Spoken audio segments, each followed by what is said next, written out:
Hi, and welcome back to 30 Days of Going Inside because you can't go outside. Yesterday was day 27 when we looked at the word replenish and looked at sleep, and today is day 28 and today's word is disrupt. So we're going to be inviting you to look at ways in which you might disrupt your daily routine and habits and patterns of behaviour.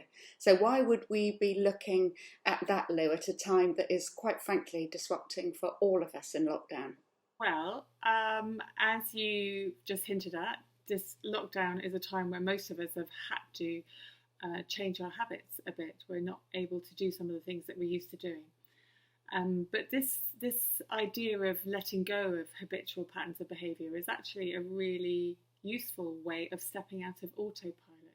So when we introduced mindfulness in day 8, we talked about this idea of autopilot and how we're often sort of just going through life on autopilot, doing things the same way, having the same thoughts, and we can get into real habits of behaviour and thinking. And so just stepping out of that and doing something different or doing something new changes that. And so often we think that we've got to do something huge, like maybe go and live in a different country or move house or change jobs or sort of change relationships in order to shake things up. But actually you can just do very small, subtle changes and it can have the same kind of rejuvenating, waking up kind of result. Yeah, and I guess when you shift things a little bit, you see things from a different perspective. So this can be quite important for perspective taking too. We were talking about playing Boggle, weren't we? And the game Boggle where you shake up all the letters and you have to find words. And I've always just sort of looked at this thing for 3 minutes and tried to find words. And I've just been playing it with my family now, and they rotate the box every kind of minute. And you just suddenly see words that you couldn't see when you were looking at the same letters from a different angle. So that's a really lovely illustration, isn't it, of how just shifting perspective a little bit just changes, frees up our mind, and we see things that we didn't see before. Yeah, and in the same way, in preparation for today, this is the first video over the last 28 days that I've actually chosen to do it in a different room, and it feels really, really odd. Not odd in a bad way, just odd. So this is just a different environment for me to be videoing from, but also lockdown as I'm shielding my husband and he's in a separate bedroom.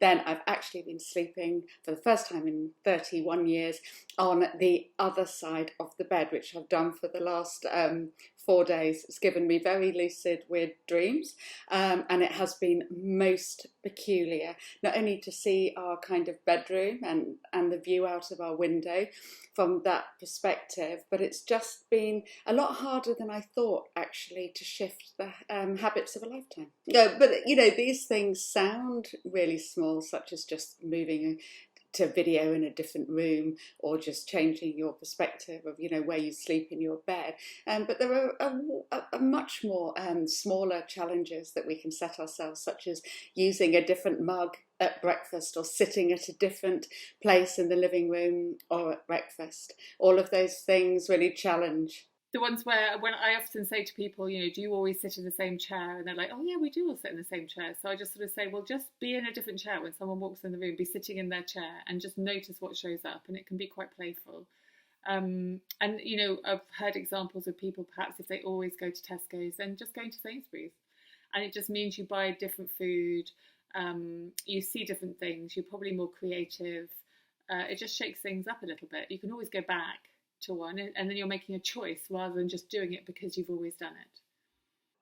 Yeah, and also it really exercises that noticing muscle that we've been talking about in previous videos, and also is so important at the moment in what can be quite dreary and monotonous days, to actually reignite curiosity in our surroundings, paying attention on purpose in the moment, and actually shifting, changing, disrupting those daily routines can be a really small but so effective and powerful way in which to do that. Yeah, there was a lovely example as well of this man who'd always walked around a lake with his dog every day, and so he decided to walk the opposite way around the lake, and the dog didn't know what had hit him. He was just like wanting to go the other way. So it's not just us that get into habits, I guess, but you just see something very different when you do it.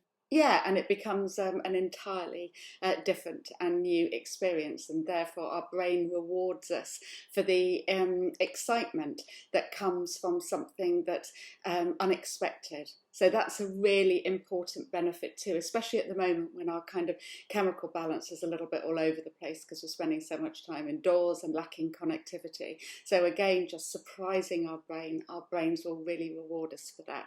So it's a great time to do that.